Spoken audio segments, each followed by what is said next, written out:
When many riders are starting out, they look to learn the specific cues for each thing. What do I do to ask the horse to walk, to trot, to canter? How do I ask him to turn? Or what do I need to do to have him do shoulder in or to do haunches in? And while it's definitely true that we do teach the horse specific cues for, say, picking up right lead or left lead in canter, we teach them cues for how to go into different movements and how to go faster or go slower. As we become better at riding, there's something else that happens that is an important concept to understand, because when you get this, you're going to see how this is already happening in your own riding.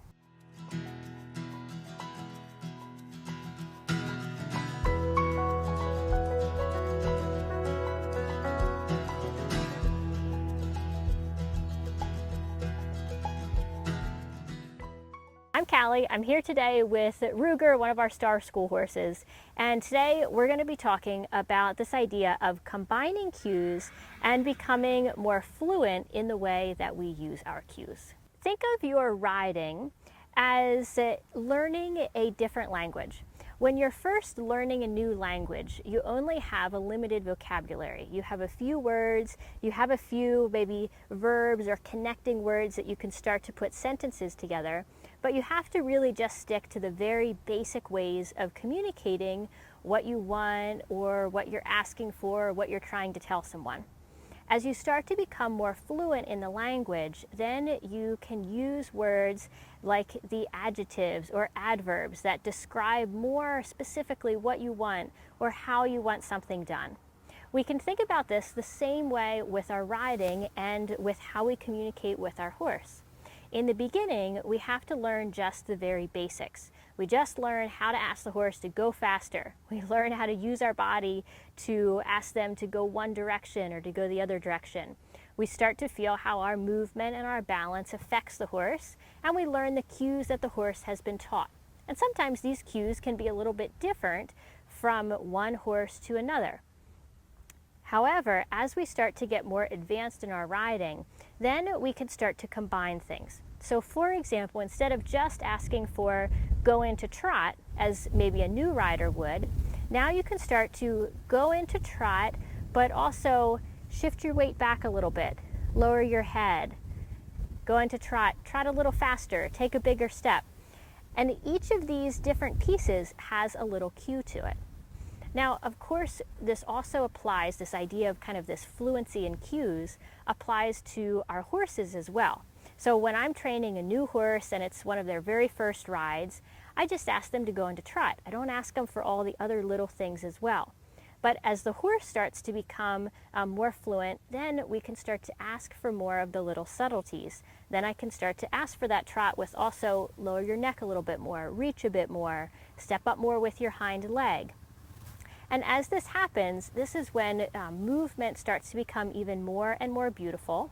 And the riders that you see that are able to maintain what looks like just a seamless, perfect balance with their horse, and they're able to ride even sometimes challenging, difficult horses, and they just make it look easy. It looks like they're hardly even asking for anything. Part of this process is this fluency of cues. They're actually asking for probably a lot of little things, but that little is the key. They're asking for small things, and they're helping the horse maintain the balance. So it's a kind of a sequence of many little cues in there instead of just asking for now trot, now canter, turn right, etc. How you can think about this in your own riding now is start to notice in different levels where you're more comfortable how you can start to ask for a few things almost seemingly at the same time. So for example, maybe when you're walking around and you're walking a steering pattern such as a circle or a figure eight, you're starting to be able to ask the horse to bend and to reach a little bit more with their neck, or you're changing the tempo of that walk if they start to slow down or they speed up. Once you go into what might be a more challenging gait for you, let's say when you're trotting or maybe when you're cantering around, then you have to kind of take it down a bit. You can't focus on all those little things. At that level, you're just focusing on, say, the really basic mechanics of keep your balance as you ask the horse to canter. And maybe you're just using the verbal cue canter, or you're using your outside leg. But as that starts to become more comfortable, you you can start to add in the little things. Then you'll start to feel as the horse is rushing a bit before that transition, and you balance them. You slow down a little bit, you ask for a little more bending, and then you give your canter cue, and the canter ends up being in much better balance. So this is the progression of, as we become better and better riders, our cues, our communication to the horse and with the horse becomes much more fluent. Now we would love to hear from you, so put a comment down below and tell us one part of your riding that you feel like you're able to use more fluent cues. What level is that for you? Go ahead and leave a comment down below.